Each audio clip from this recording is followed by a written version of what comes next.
Lalagay na ang gulay. Ayan po ang mga gulay. Sitaw, patola, kalabasa, at sigarilyas. Sama-sama na pong ilalagay dyan. Ayan.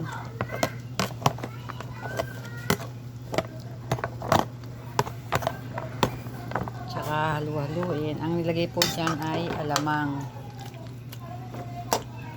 Sa Kapampangan, bagok. Ayan po. Tatakpan lang po. Tingnan natin mamaya. Ayan na po. Halu-haluin natin ang gulay. Lagyan ng sahog.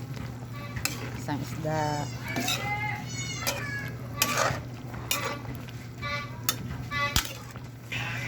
Ayan na po. Ilalagay na ang spinach.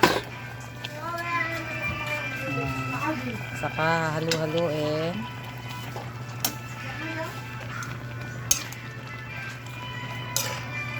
Gulay for today. Ayan po, malapit nang maluto. At ready na tayong kakain. Malapit na, konti na lang.